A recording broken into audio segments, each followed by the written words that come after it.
Now, this video is on the panels that come in the libraries. Okay, so I have the normal panels here, and then I have a couple of like toe kicks and horizontal panels here, infills, etc. Right? I'm going to start with the panels. Right? It looks like there's a lot of them, but there's actually not. Right? I'm going to solely zoom in on the 18 mil here. Right? So right there, that is pretty much there. 1, 2, 3, 4, 5, 6, and 7. There's 7 types. Right, 18 mil version, 22 mil version, 36 mil version, and I have what's called an 80 mil version. However, it can actually be made variable in any size. So let's just say, for example, I want to make this 160 for whatever reason. As you can see, the construction of it allows that to get bigger. So I'm just going to undo that. Okay. So on a simple look, I'm just going to look at the 18 here, right? All the end panels start with wall panel WP, wall panel 18. Okay, 18 signifying what material it is, so 18 mil MDF. Right, that's just a blank panel. Right, I have an wall panel 18D, which basically has a door, like a pocket for a door of any kind, on each side. Now, one thing I need to point out is that in Polyboard, every door is going to have a shaker, just a square shaker look. It's when we bring it into VCarve later on that we'll determine what type of door it has to be. But what Polyboard will do is it will enable you to have all the doors correct with all the correct height rails and whatever else. So when you do bring it into VCarve, you don't have to draw it. You just have to nest it and put the templates on it, basically. Okay. This one here is not really used that often, to be honest. It's more so for like, for example, the middle leg of an open seating area, you know, and you probably won't even do that, you know. But it's there. I have used it occasionally. The most common one would be this next one. I'm just going to pull it out here, right? So we have a wall panel 18 door left. So basically, if you put this on the left side of a base cabinet, it's the perfect height, and it has the panel here that matches the door. Okay, but the panel's on the left side. That's the main thing. And then this one here is the match to that. I'm just going to stick it onto it. That's actually the right. I'm going to move it down here. The panel is actually on the other side of that there. Yeah, as you can see, the dotted lines signifying that it's through it on the other side. So I'm just going to undo that, move them back, grand. And then we have a wall panel 18V. Now that has the V grooves on both sides. Now it's essentially a big channel out of it, but when this exports to VCarve, it actually exports in the format that we can easily turn into a V grooving, a V groovable sheet, if you know what I mean. Okay, common ones though is wall panel 18V left, and the wall panel, wall panel 18VR for right. Okay, so simple enough. So I have the same again in 22. So wall panel 22, wall panel 22D, which has the two of them, wall panel 22D left and a right, wall panel 22V, which is the V grooves on both sides, wall panel 22V left and right. Okay, and then I have wall panel 36, which is basically two 18 mil sheets glued together. I don't have a wall panel 44, which would be two 22s.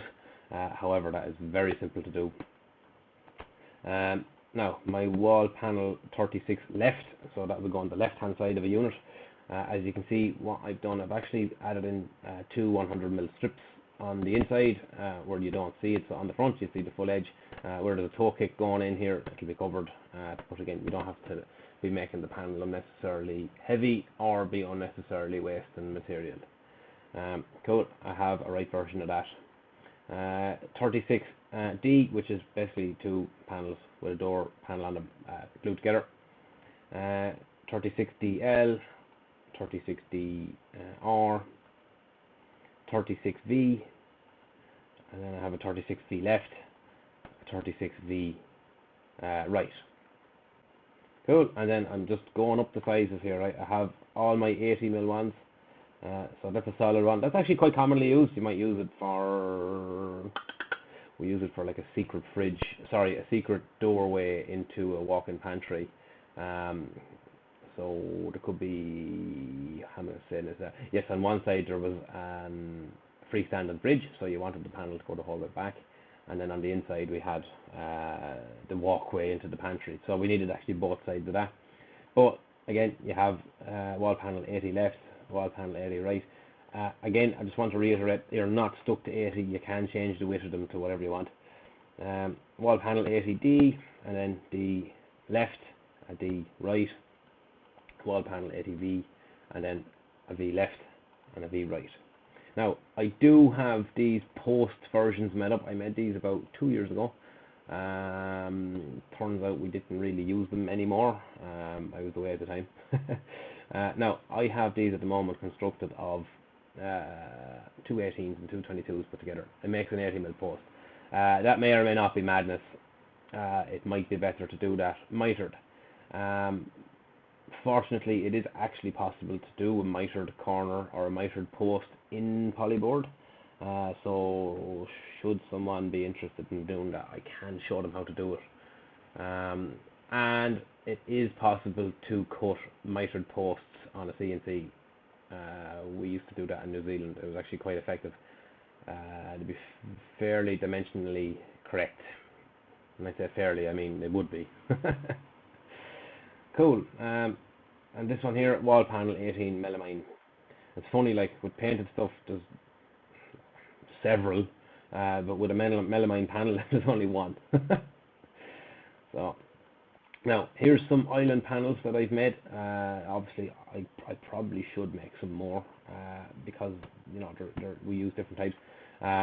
But this goes to show like what you can do. You know, I have actually some door panels on the end of the island, for example, and on the inside in the seating area. This could also be made as a solid post going the whole way through. I think the kitchen, we couldn't make the island wide for some reason, so we done it like this. So, yeah. If I come over here now, I have an under panel 18 and an under panel 22. That's basically a horizontal panel. It could be stuck underneath some wall cabinets, for example, or it could be a flyover or whatever. I also have an 18 melamine version. I have a toe kick melamine. I have an infill 18 left, an infill 18 right. I also have an infill 22 left and an infill 22 right. And then of course I have a melamine version as well. A 9mm panel, wall panel 9. A floating shelf. Now it's a very simple floating shelf. I do want to make a couple of models that are thicker, maybe 60mm. Excuse me, which we can actually put LED cutouts in within polyboard, which is very powerful too. Have a light board that is more representational now than anything else, just to show clients what we can do. And then a cornice, again more representational. We do, however, sometimes actually use this to make what we call the under cornice, which the cornice goes onto. I will show that in one of the jobs. Cool, and that's it. So fairly simple. I'll be going through using some of these in some of the upcoming videos then on actually drawing kitchens. Yeah, but very simple.